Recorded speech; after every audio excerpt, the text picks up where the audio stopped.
retrouve pour une nouvelle vidéo et cette fois il s'agit du format des livres pour petits écrans que j'ai pas fait depuis un bon moment. Comme vous le savez peut-être ou non, je suis nounou dans le privé et de ce fait j'offre des livres, je lis des livres, les enfants me parlent de livres qu'ils lisent et c'est un secteur que j'aime bien aussi moi, des fois lire de la jeunesse au milieu de deux gros pavés de high fantasy, de dark fantasy, de romantasy. Ça fait toujours du bien d'avoir des lectures un peu plus légères. Et aujourd'hui, je vais vous présenter 6 livres, 7 en tout. Mais il y en a un que je n'ai pas encore lu. On commence tout de suite avec la duologie de Strawberry Moon de Laia Lopez. Laia Lopez, oui, paru chez Hachette Roman. Ça, c'était il y a quelques années, c'était dans les années... le tome 2 est sorti en novembre 2020, donc j'ai lu ça en début 2021. Dans Strawberry Moon, la fille de la lune, on est donc sur une duologie. On est mi-roman, mi-BD, mi-roman illustré. Vous avez des pages de texte complètes, mais écrit gros, puisque ça reste accessible à la jeunesse. Et vous avez des pages avec des illustrations, soit sur la page complète, demi-page, mais vous avez aussi des pages de bande dessinée. Et ça, c'est vraiment super pour les enfants qui apprennent à lire, justement, ça leur fait une petite pause dans la lecture avec ces pages de BD ou d'illustrations. Ça permet de voir visuellement comment sont les personnages. Et puis pour nous, c'est une petite lecture sympathique, encore une fois, comme toutes ces lectures entre deux gros pavés, hein, ou si on a une petite panne de lecture, ou qu'on n'a pas beaucoup de temps pour lire, ça reste super sympathique, c'est Kiki, c'est Mimi. Dans Strawberry Moon, la fille de la lune, on suit en fait Diana, qui est une sirène, les sirènes qui ont une vie assez solitaire, et Diana, elle, c'est même une fille de la lune, et je crois que c'est encore plus rare comme sirène. Elle est là sur la couverture, d'ailleurs, elle a une très jolie queue. Et le Conseil de la Lagune va l'autoriser à gagner le continent, enfin la terre ferme, pour aller étudier dans une université où il y a d'autres sirènes. Mais ils ont une règle. La règle, c'est que les sirènes restent secrètes. Aucun humain ne doit connaître leurs secrets. Diana va donc aller sur la terre ferme. Elle va commencer des études à l'université qui est au bord de la lagune, d'ailleurs. Il y a d'autres sirènes qui sont intégrées. Il y en a certaines, elles sont là depuis des années. Il y en a qui travaillent genre au café, en plus d'être universitaire et tout ça. Et Diana va rencontrer en fait un humain qui s'appelle Aiden et en tomber un petit peu amoureuse, bien entendu. Au milieu de toute cette petite vie de sirène étudiante, eh bien, il y a des gens qui disparaissent quelques heures. Et quand ils réapparaissent, ils sont comme vidés de leur âme. Ils sont léthargiques, tout ce que vous voulez, comme si leur âme avait disparu. Et les sirènes vont donc enquêter parce que ça touche au surnaturel. Voilà, comme je vous dis, moi j'ai mis 18 sur 20. C'était un bon moment de lecture, c'était sympathique. Je ne me rappelle pas pourquoi j'ai pas mis plus. Parce que sincèrement, j'en garde un très bon souvenir et depuis 2021, début d'année, il est toujours dans ma bibliothèque. C'est que c'est une saga que je veux garder. D'autant plus que comme c'est accessible jeunesse, je me dis que ça pourrait intéresser Chiara. Bon, alors pour l'instant, je lui ai mis Thomas à disposition dans la chambre d'amis. Je lui ai même montré, c'est pas pour autant qu'elle s'y intéresse. Donc je lui en reparle. Je pense qu'au niveau de l'âge, on peut commencer à le lire dès 8-9 ans. Tout seul si l'enfant sait lire, ou avec un adulte s'il ne sait pas encore lire. Il n'y a vraiment rien de choquant dedans. Il n'y a pas de scène de smut, hein. Même s'il y a un petit peu de romance et quelques petits bisous, ça reste vraiment kiki, tout doux. Il n'y a pas non plus de langage vulgaire, il n'y a pas... Peut-être qu'il y a des morts, ça c'est possible, mais c'est fait de manière douce, voilà. C'est fait de manière qu'un enfant de 8-9 ans peut le lire, peut regarder les images sans avoir peur. C'est tout à fait abordable. Ça se lit vite, forcément, c'est écrit gros, avec ces pages de BD, ces pages d'illustration. Il y a même des fois des doubles pages d'illustration, si j'en trouve une. Voilà, donc autant vous dire que pour un adulte, c'est vite lu. Pour un enfant, c'est sûr qu'il prendra un peu plus de temps, mais c'est tout mignon. Puis j'aime beaucoup les couleurs des personnages, les couleurs de l'univers, le visage des personnages, la manière dont c'est dessiné. Moi, je ne peux que vous conseiller, si vous aimez les sirènes, que vous avez des enfants ou non dans votre entourage, hein, d'ailleurs, cette petite duologie de Laia Lopez de Strawberry Moon qui est donc chez Hachette Roman. Ensuite, j'ai un livre qui est un recueil, c'est plus pour les fêtes de Noël. C'est un recueil de plusieurs nouvelles sur le thème de Noël. C'est la bibliothèque de Noël. C'est aux éditions Twinkle Édition, petite maison d'édition française vraiment, qui est toujours en campagne Ulule. Celui-là, je l'ai obtenu d'ailleurs en campagne Ulule, mais vous le retrouvez sur le site de Twinkle Édition. Et en fait, on a plusieurs auteurs qui ont écrit chacun un petit conte. On a Florian Impala, Laetitia Arnaud, Jérémy Angelo, Sylvia Ducolosel, Amandine Jonquière, Mip Roberto Sacker, au Conteville et à Château-Renard.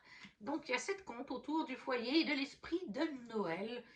Bienvenue dans la bibliothèque de Noël, chaleureuse et lumineuse. Elle vous ouvre ses portes pour révéler une partie des histoires qu'elle renferme, des histoires tendres et réconfortantes, tantôt empreintes de magie et d'onirisme, tantôt vectrices d'un sentiment de douce nostalgie. Donc en plus, bah, c'est bien parce que comme c'est cette petite nouvelle, c'est pas trop long. C'est illustré à chaque fois par Laetitia Arnaud pour les en-têtes. Je crois que chaque histoire a sa petite... voilà, vous voyez, il y a des illustrations différentes pour chaque histoire. Et donc, bah oui, un conte, ça fait genre, là, si on prend le premier conte, il va de la page 9 à la page 45, donc à peu près 35 pages. Donc pour nous adultes, eh bien c'est sûr qu'un petit conte par soir, les 7 soirs avant Noël, ça peut être bien sympa. Et ça se lit en quelques minutes. Pour un enfant, bah, il mettra peut-être un peu plus de temps, mais c'est quand même écrit assez gros, les Twinkle. Alors par contre, c'est pas illustré, hein, à part la petite illustration au début de la nouvelle, il n'y a pas d'illustration, voilà, c'est vraiment un livre. Je pense qu'il faut quand même avoir bien 10 ans pour commencer à le lire, celui-là. Parce que c'est des contes et légendes un petit peu, surtout des contes. Et en fait, il y a des fois des doubles significations dans les contes, vous savez. Donc il faut peut-être des fois avoir au moins 10 ans pour comprendre certaines significations ou que l'enfant le lise avec ses parents, un adulte, et puis que l'adulte lui dise: est-ce que tu as compris maintenant qu'on a fini le conte, la moralité de l'histoire, ou qu'est-ce qu'on a voulu nous dire là-dedans. Mais c'est un très bon moment aussi. Je lui ai mis 19 sur 20 de mémoire. Je ne sais pas pourquoi je n'ai pas mis plus. Peut-être parce que certains contes m'ont plus plu que d'autres. Voilà. Il y avait vraiment des contes plus magiques. Il y en a d'autres autour de l'esprit de Noël, bien sûr. Il y en a d'autres qui étaient tristes aussi. De mémoire, il y en a un ou deux qui étaient assez tristes. Mais ça reste assez mignon. C'est doudou quand même. Pour la période de Noël, c'est vraiment l'idéal. Ça peut faire réfléchir un petit peu l'enfant ou l'adulte, comme je vous dis, avec certaines réflexions, certaines chutes de l'histoire, si on peut dire, comme on a des fois dans d'autres contes très célèbres. Donc ça, vraiment, juste avant la période de Noël, c'est idéal. Un petit conte par soir quand on est adulte ou un peu plus quand on est enfant. Et il n'y a rien de trop choquant. Il y a, par contre, comme je vous dis, je crois qu'il y a un mort ou deux, mais c'est pour donner une morale et c'est pas fait de manière choquante. C'est juste, voilà, si c'est un enfant, ça lui apprend aussi certaines choses de la vie, tout simplement. Donc, la bibliothèque de Noël aux éditions Twinkle, c'est un recueil de collectif de petites contes de Noël avec 7 auteurs autour, en tout et pour tout. Donc, chez Twinkle Édition. Ensuite, j'ai lu, il y a 2 jours, le tome 1 des Équinoxes de Aurélie Wallenstein et Gate aux éditions Dracou. Oui, c'est bien ça. C'est les Cheval de Lune pour ce tome 1. Et j'ai adoré, c'est un coup de cœur monumental sur cette saga. Je vais donc m'acheter le tome 2 aux Imaginales. J'ai adoré le style des illustrations et les couleurs pour les planches, tout ça. Vraiment, c'est totalement ce que j'aime. J'ai adoré l'histoire et j'ai hâte d'en découvrir plus. On est dans un monde parallèle au nôtre, on va dire. Équinoxe, tout simplement. Et dans Équinoxe, en fait, il y a une fois par mois, les gens de ce pays, enfin de ce monde, se transforment en animaux chacun aura un animal qui lui est propre. Un zèbre, un cheval, un serpent, un espèce de loup noir. Et ben je l'avais avant, voilà. Là, il y a les loups qui sont... On les voit là. Et ça, c'est une fois par mois qu'elle se transforme, que tout ce peuple se transforme. Et on suit des jeunes femmes qui sont au nombre de 4 ou 5. Camara, Aileen, Sohalia et Céliane. Elles sont 4 en fait. Et elles sont des apprentis du temple. Le temple qui vénère la lune, justement. C'est la mère d'une des 4, je crois que c'est la mère de celle-ci, qui est la prêtresse suprême du temple. Et elles s'entraînent pour devenir donc des apprentis. Là, vous les voyez toutes les 4. Elles ont une forme de cheval, de licorne ou de pégase. En ce qui concerne ces filles, mais comme je vous dis, il y a plein d'autres animaux. Et cette nuit-là, c'est la nuit de la pleine lune. Et il y en a une du groupe qui est angoissée parce qu'il y a un truc pas loin de la lune, un truc rouge comme une... Mais ça ressemble pas à une comète en même temps ou à une météorite. Elles se disent, oh, bah, c'est rien de grave. Sauf qu'au milieu de la nuit, alors qu'elles sont sous leur forme animale, tout comme le restant du peuple, à profiter de cette nuit unique dans le mois, eh bien la lune est percutée par ce truc rouge et c'est un peu l'apocalypse sur leur planète. On imagine, il y a des débris qui tombent sur Terre et du coup, tous les gens vont être perturbés dans leur magie de métamorphose. Et la métamorphose s'arrête donc en plein milieu de la nuit, mais ça prend des fois des heures, c'est-à-dire que vous allez récupérer votre tête, mais vous aurez encore les sabots de chevaux, ou le contraire, vous aurez la tête de cheval, mais voilà, il y en a qui ont des oreilles de chevaux, ou de loup, ou de machin, bref. Et quand enfin ils vont pouvoir voir la lune, elle est explosée en 1000 morceaux. La lune semble vraiment exploser en 1000 morceaux, et les gens du peuple ont peur, voilà, il va se passer des choses, voilà, je ne veux pas en dire plus, mais ça, c'est le tome 1 et une partie du tome 1. Il y a d'autres choses dans ce tome 1 liées à ce qui se passe cette nuit-là. Alors, c'est un livre aussi pour les enfants, mais je pense qu'il faut qu'ils aient quand même bien 10 ans pour le lire, parce qu'il y a des passages un peu plus durs. Comme je vous dis, il y a tout le côté la lune explose, donc il y a des gens paniqués, des gens qui se marchent dessus, et des gens qui vont faire du mal à d'autres gens. Alors on ne le voit pas en détail, mais c'est évoqué. Et il va arriver malheur aux petites apprenties prêtresses aussi. Chacune va avoir des petits soucis. Il y a des morts dedans aussi qui sont évoqués. Donc je pense quand même qu'il faut que les enfants aient une dizaine d'années. Même si je sais que Aurélie Wallenstein m'avait dit qu'elle a du public des fois de 8 ans. Voilà. Il y a des enfants dès 8 ans qui viennent lire cette BD et la faire dédicacer à Aurélie. Mais je pense quand même que 10 ans c'est bien pour comprendre aussi certaines peut-être subtilités de l'univers. Pourquoi les gens sont en colère, etc. Mais moi j'ai vraiment surkiffé cette lecture. Je l'ai trouvée originale avec cette lune qui explose, les métamorphoses des gens et tout ça. Le fait que ce soit un monde parallèle, voilà, j'ai hâte de lire la suite. Je me prendrai la suite, le tome 2 aux Imaginales, et je le ferai dédicacer à Aurélie dans quelques jours. Donc les Équinoxes, le tome 1, Aurélie Wallenstein au texte, histoire et Gate aux illustrations. Et c'est chez Dracou. Ensuite, on a un beau livre, si je puis dire. Bon, je vous l'avais déjà présenté une fois, mais il y a un moment, de Benjamin Lacombe au dessin et Cécile Rougmiguière pour les textes. Et donc, c'est Les Sorcières. C'est chez l'encyclopédie, c'est dans la collection de l'Encyclopédie du Merveilleux. C'est une collection qui est gérée par Benjamin Lacombe. Par contre, ça ne veut pas dire qu'il illustre chaque tome, hein. C'est juste que c'est lui le chef du projet. Il gère ça, mais pour le premier, il l'a illustré. Et c'est chez Albin Michel Jeunesse. Donc c'est un bel album, comme Albin Michel le fait souvent pour Benjamin Lacombe. Sur les sorcières. Et là, je lui avais mis 18 sur 20. Vous avez des pages comme ceci, où vous aurez un texte sur des sorcières très célèbres, avec une illustration donc, de Benjamin. Et en fait, on suit de mémoire une petite fille. Vous avez aussi des pages comme ceci. Voilà. Il me semble qu'on suit une petite fille de mémoire. Oui, c'est ça. Dans la maison de Lana. On suit Lana, en fait.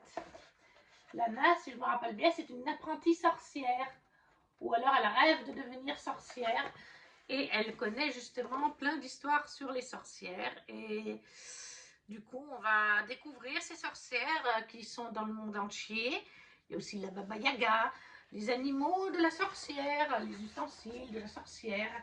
Bref, tout autour de la sorcière. Il est très bien fait. J'ai beaucoup aimé. Avec bien sûr ces illustrations de Benjamin Lacombe. C'est toujours un régal pour les yeux.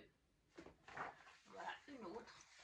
Et oui, comme je vous disais, il y a des sorcières du monde entier, comme la Baba Yaga, comme Lilith, qui est considérée comme une sorcière, très souvent un démon ou une sorcière, mais en tout cas un personnage lié normalement à Satan, hein, Lilith. Donc voilà, là vous avez d'autres manières d'aborder les sorcières. Un chouette livre qui peut être lu du coup pour les enfants aussi. Je pense quand même qu'il faut avoir une dizaine d'années pour cerner les différentes sorcières du monde, les objets, tout ça. Mais après, si c'est un enfant bien développé dans le sens très mature, peut-être qu'à 8-9 ans, il peut lire ce livre ou qu'un adulte le lui lise. C'est juste qu'il ne faut pas qu'il ait peur des sorcières pour pas en faire des cauchemars la nuit. Voilà. Donc c'est pour ça que je dirais une dizaine d'années ou un tout petit peu avant, si c'est un enfant assez mature pour lire ça et qui n'a pas peur des sorcières. Parce que sinon, le but, c'est pas qu'il fasse des cauchemars la nuit. Mais un très beau livre de qualité. J'ai mis 18 sur 20 parce que j'en aurais voulu encore plus en fait, tout simplement. C'est bête à dire, je ne sais même plus pourquoi, mais je sais qu'il y avait de ça. J'aurais voulu encore rester dans l'univers de ces sorcières, en apprendre encore un petit peu plus, peut-être plus de texte encore. Après les illustrations de Benjamin, ça c'est un régal pour les yeux, hein, franchement. Voilà, c'est Benjamin quoi. Donc les sorcières dans la collection L'Encyclopédie du Merveilleux de Benjamin Lacombe aux illustrations et de Cécile Roumiguière pour les textes chez Albin Michel Jeunesse. Au niveau livre de lecture, je vous présente le manoir de Castelcats d'Alain T. Puységur chez Scrinéo. Ça, c'est le tome 1, il y a déjà 3 tomes de sortie et un dernier à paraître cette année, si je ne me trompe pas. Et chaque tome correspond à une saison. On commence avec l'automne. Le tome 2, c'est l'hiver. Le tome 3, ce sera le printemps. Et du coup, je pense qu'il sortira cet été. Le tome 4, forcément, si c'est le tome de l'été. Dans le manoir de Castelcats, on suit des chats. Des chats, comment on dit déjà anthropomorphisme, je crois que c'est comme ça, qui font des choses comme nous. C'est des chats qui ont un travail, qui fabriquent des choses, qui utilisent leurs pattes pour travailler, pour la vie quotidienne, faire des pâtisseries, des machins, bref. Ce sont, voilà, ils ont des attitudes humanoïdes, humaines. Et on va suivre en fait Kovan. Kovan qui est sur la couverture. Kovan rêve d'intégrer l'école du manoir de Castelcats, de devenir un aspirant pour être un magoculture. Oui, il possède de la magoculture, mais la magoculture, c'est de la magie. Et ça, il y a plusieurs branches de magie dans cette école de chats magique. Donc, Kovan va essayer de passer les tests et va les réussir. Il va se lier d'amitié avec un groupe de chats, dont une petite Bruyune. Et puis, il y aura aussi Lexios et Serenia. Et tous ces chats ont chacun une race précise. Et d'ailleurs, vous retrouvez à la fin du récit les races de chats présentes. Certaines sont fictives, d'autres existent vraiment. On vous dit quel personnage de ce tome 1 en fait partie. Et il y a par exemple les Skopkat. Et vous allez me dire, qu'est-ce que c'est qu'un Skopkat? Eh bien, un Skopkat, vous l'avez là derrière, ici présente, en la matière d'Electra est or. Le Skopkat, c'est le nom norvégien, nordique du chat des forêts de Norvège. La traduction vraiment en français, c'est le chat des forêts norvégiennes, le Skopkat. Donc ça me plaît aussi pour ça, vous imaginez bien. Même si malheureusement le Skopkat qu'on voit pour l'instant n'est pas très sympa. Et voilà, du coup, on va suivre toute cette bande de petits chats. Le tome 1 est du point de vue de Kovan. Je crois que chaque tome sera d'un point de vue différent. Et donc, on va suivre ces chats dans cette école magique spécialement conçue pour les chats, avec différents secteurs de magie. Je ne sais plus si on les a, les secteurs de magie. Ah, là, on voit les petits héros, justement. Ah non, on n'a pas les secteurs de magie, mais il y a plusieurs secteurs, ça je m'en rappelle. J'ai beaucoup aimé ce premier tome, j'ai mis 19 sur 20. Ça a été un coup de cœur, mais pourquoi pas 20 sur 20? Tout simplement car j'ai envie de vous dire qu'on retrouve, on sent qu'Alain Tépucigur doit être fan d'Harry Potter et c'est beaucoup inspiré d'Harry Potter pour cette saga. En tout cas pour ce tome 1, parce que j'ai pas encore lu la suite. Mais voilà, vous avez par exemple un méchant, entre guillemets, c'est justement un Norvégien. J'ai dit, il n'aurait pas pu choisir une autre race de chat. Et ce chat norvégien, je ne sais plus comment il s'appelle maintenant, c'est une chatte d'ailleurs, je crois, et elle est très imbue d'elle-même. Elle se prend pour le nombril du monde, la plus belle, la plus forte. Et elle me fait extrêmement penser à tous les niveaux, même dans la manière de parler, parce que Kovan, eh bien, il est pas tout à fait comme tous les chats. Il a une petite particularité. Et cette chatte s'en prend à lui, sans vergogne. C'est son ennemi. Et clairement, quand je vous décris ça, vous devez peut-être penser à Drago Malfoy et Harry Potter. C'est tout à fait ça. Ce chat norvégien, c'est tout à fait Drago Malfoy dans son caractère, sa manière de penser, à être supérieur aux autres. C'est tout à fait ça. Coven et sa bande, c'est tout à fait Ron et Hermione avec Harry, sauf que là, il y a un chat en plus. On est dans une école où les chats étudient différentes sortes de magie. À un moment donné, c'est vrai qu'il y a une scène très similaire à la Chambre des Secrets, le deuxième tome d'Harry Potter, vraiment avec des voix dans les murs. Donc, forcément, quand on connaît bien Harry Potter comme moi, on trouve des grosses similitudes. Après, pour ma part, ça ne me dérange pas que l'auteur se soit, par exemple, pour de vrai inspiré d'Harry Potter. Si ça se trouve, il n'aime pas Harry Potter. Mais je pense quand même, vu le nombre de références similaires, qu'il doit être un fan d'Harry Potter. Parce que même s'il s'est inspiré, c'est pas du copier-coller, parce qu'il a créé tout un univers autour de la magie des chats, autour des races de chats, et il y a une intrigue principale qui va continuer dans les prochains tomes, liée à l'école des chats aussi. Donc, il sait après faire son propre univers, voilà. Mais on sent peut-être une inspiration. C'est pour ça que c'est un coup de cœur pour moi. Mais c'est pas un 20 sur 20, parce que forcément, ben, il y a énormément de similitudes. Mais j'ai passé un super bon moment. Chiara adore cette saga. Mais bon, Chiara, elle adore les chats, hein, les animaux de manière en général. Donc, il fallait s'en douter. Elle en est au tome 2. Bon, après, Chiara est une lectrice, mais elle lit plus de BD et elle commence plein de livres sans les terminer. Donc, je crois que là, elle a repris le tome 2 pour que je lui fasse dédicacer aux Imaginales, je crois. Elle a tous les tomes, de toute façon. Sa maman lui a acheté tous les tomes sortis. Donc, en tout cas, elle avait adoré le tome 1 et elle aimerait bien rencontrer Alain Tépucigur une fois. Moi, j'ai beaucoup aimé cet univers de chat magique. Voilà, c'était touchant, c'était mignon, c'est doudou. Ça se lit très vite, c'est écrit gros puisque c'est de la jeunesse, hein, clairement. Et puis, si vous êtes fan de chat, bah forcément, je pense que vous allez aussi apprécier tout ce côté-là avec les différentes races de chats ou celles inventées. Et puis, toute l'intrigue autour, mystérieuse. Moi, ça me donne très envie de lire la suite. Je viens d'avoir le tome 2 qui est arrivé. Je l'ai pris en occasion sur Vinted pour le faire dédicacer aux Imaginales et je le lirai. Je ne pense pas avoir le temps de le lire avant les Imaginales, mais je parlerai déjà à Alain du tome 1 qui est très bien. Alors là, il n'y a pas d'illustration. Donc je pense clairement que c'est à mettre entre les mains d'un enfant de 10 ans, en tout cas, à moins que ce soit un enfant un peu précoce qui savent déjà bien lire à 8-9 ans. Hein. Je sais que ça arrive, hein, mais d'une moyenne générale, je dirais que c'est quand même conseillé à partir de 10 ans. Ou alors si l'enfant le lit avec un parent. Dans ce cas-là, oui, bah ça va, on peut le lire à 6 ou 7 ans, je pense. Ça fait pas spécialement, ouais, peut-être à 7 ans. Il y a peut-être un ou deux passages qui peuvent faire un petit peu peur s'ils sont jeunes, genre quand il y a des voix dans les murs, comme dans la chambre des secrets. Peut-être éventuellement avoir 7 ans, ouais, 7-8 ans, en tout cas. Mais un très bon livre jeunesse que je recommande vivement aux amoureux de chats et d'Harry Potter. Ça ne pourra que vous combler. Et ça, j'avais mis 19 sur 20. Et les derniers livres, il y en a un que j'ai lu et l'autre, je ne l'ai pas encore lu parce qu'en fait, c'est un prêt de Raphaël. C'est pour ça que je me suis dit que j'allais faire cette vidéo ces jours. Comme ça, je pourrais, quand il faudra lui rendre, j'aurais pu vous les présenter. Et ce sont des BD. C'est Terror Island que j'ai lu. Ça fait partie d'une terrifiante aventure de Mickey Mouse. C'est de Alexis Nesmé chez Glénat. Alors j'en ai une que je possède moi et c'est comme ça que Raphaël a connu ces BD.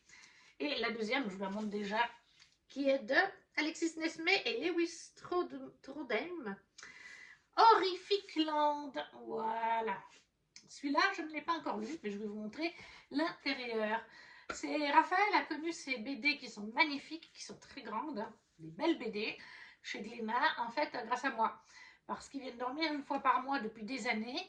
Et il y a un peu plus d'une année en arrière, je leur ai mis à la disposition d'autres choses, puisque je me suis dit, ça y est, ils ont plus de 10 ans, c'est des bons lecteurs, je peux leur mettre ceci et ceci, en plus de cela à disposition. Et je lui ai montré donc cette BD de Mickey que je possède. Alors c'est une BD de Mickey un peu différente de celle-là, parce qu'elle est dans les airs, dans un univers de fantasy, high fantasy. Mais Raphaël a adoré les illustrations, les planches sont magnifiques, les couleurs, là aussi vous le verrez, il a bien aimé aussi l'histoire et il espérait pouvoir s'en procurer d'autres. Il y a quelques temps, il y a 3 mois à peu près, à Payot Librairie, 3-4 mois, il faisait une promo, je crois, de BD achetés, la 3e offerte, ou à demi-prix, peut-être, demi-prix. Et en Suisse, une BD comme ça, c'est, je ne sais pas combien il les a payés. Ah, 25 euros, 25 francs suisses. Donc 26 euros pratiquement. C'est pas donné en Suisse. Hein. Mais voilà, il a vu, et c'était oui, une promotion. Et comme il y avait cette offre BD, le rayon BD était beaucoup plus grand. Et il y avait tout un espace pour ces BD-là, les unes sur les autres. Ça faisait tout un tas. Et Raphaël avait de l'argent à la maison, certes. Mais il lui restait de l'argent depuis Noël et son anniversaire. Donc on a contacté sa maman, parce que moi c'est toujours d'abord tu demandes à maman qu'elle est d'accord. Hein.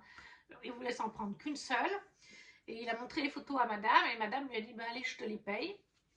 Et en fait, elle lui a autorisé à 2. Et en fait, quand il a vu au moment d'arriver au machin, il avait le droit à 3 BD. Donc la 3e, il se les payait, c'était autre chose. Hein. Mais il a pris ces 2-là. Ou alors, c'était une BD et la deuxième moitié prix. En tout cas, voilà, il a pris ces 2-là. Et il est très content. Et moi, j'ai lu Terror Island il y a quelques semaines. Je l'ai lu pendant un loto, pendant les pauses du loto. Donc, c'est la preuve que ça se lit très vite. Et je vais vous montrer un petit peu le style des illustrations de plus près. J'adore les couleurs.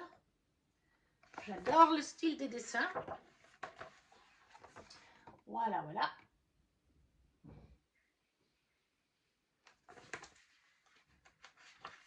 Je m'excuse, vous avez dû entendre du bruit.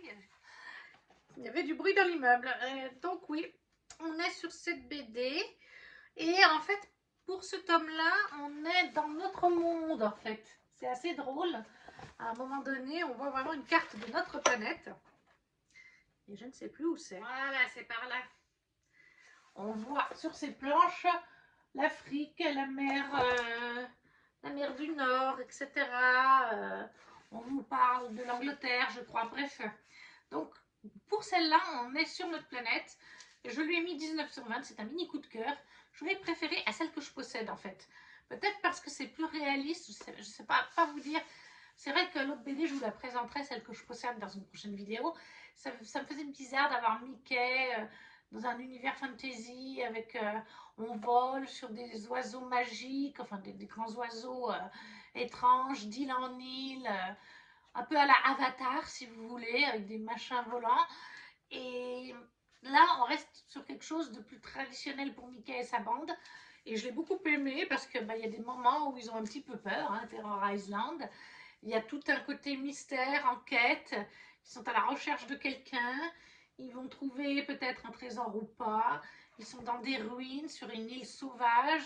Et j'ai adoré en fait la conclusion, enfin le pourquoi du comment, de ce qui leur fait peur. Bref, moi j'ai passé un super bon moment. C'était une petite BD sympa. Et j'hésite du coup à me la procurer. Elle me fait bien envie quand même pour ma collection. Donc ça, c'est Terror Island, 19 sur 20. J'ai passé un super bon moment avec cette BD Mickey et ses compagnons. Et celle que j'ai pas encore lue, c'est donc Horrific Land. Voilà, il est là. Je pense que c'est plus une BD pour Halloween. Alors, je ne vais pas garder les BD de Raphaël jusqu'à Halloween. Ça le ferait pas trop. Voilà. Alors, celle-là fait peut-être un petit peu plus peur.